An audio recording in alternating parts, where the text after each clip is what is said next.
আজি মই বনাবলৈ লৈছোঁ এখন মিক্স চব্জি। এইখন বনাবলৈ প্ৰথমতে লৈছোঁ এটা পিঁয়াজ, এটা কাঁচকল, এটা তৰৈ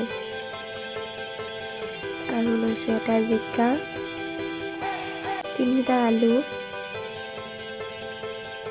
পিঁয়াজটো কাটি লৈছোঁ, তাৰপিছত তৰৈখিনিও এনেকৈ কাটি লৈছোঁ, বাকলি গুচাই লৈছোঁ। আলুকেইটাও বাকলি গুচাই লৈছোঁ।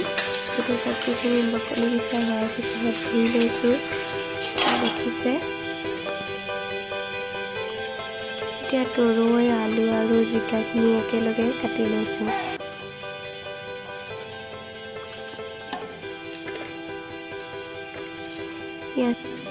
দেখিছে, এটা তেজপাত, জলকীয়া আৰু পিঁয়াজখিনি কাটি লোৱা হ'ল। তাৰপিছত বাতি এটাত দাইলখিনি তিয়াই লৈছোঁ আৰু গেছটো অন কৰি গৰম হ'বলৈ দিছোঁ কেৰাহীখন। গৰম হোৱাৰ পিছত তাত দি দিছোঁ তেল আৰু কাটি ৰখা পিঁয়াজখিনি দি দিছোঁ। তেজপাতটো সৰু সৰুকৈ কাটি দি দিছোঁ।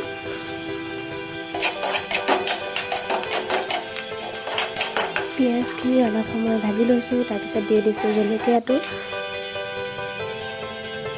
সৰুকৈ জলকীয়াটো দি দিয়াৰ পিছত ইয়াত দি দিছোঁ হালধি পাউডাৰ আৰু দি দিছোঁ ইয়াত নিমখ জোখমতে।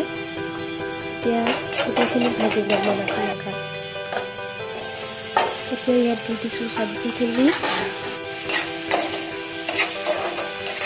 আৰু অলপ সময় এনেদৰে ভাজি লৈ চব্জিখিনি।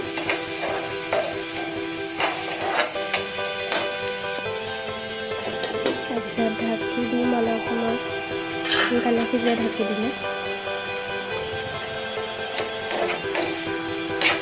আৰু এনেদৰে মাজে মাজে লৰাই থাকোঁ।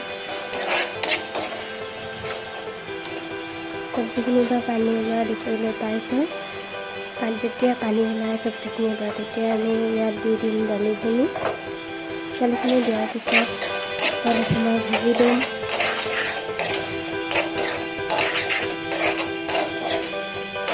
আৰু ইয়াত যেতিয়া পানী কমি যাব, তেতিয়া আমি ইয়াত দি দিম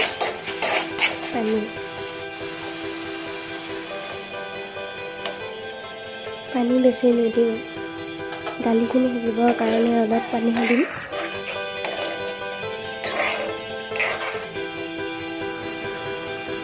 এইখিনি উতলিবলৈ দিছোঁ আৰু অলপ এভৰিডে মছলা দি দিছোঁ।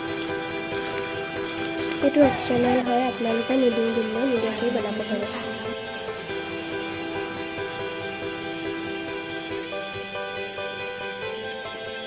এয়া দেখিছে, চব্জিখিনি হৈ গৈছে। এনেদৰে পৰিৱেশন কৰি চাবচোন, খাই চাব বনাই। যদি ভাল লাগে কমেণ্টত জনাব। আজিলৈ আহোঁ, ধন্যবাদ।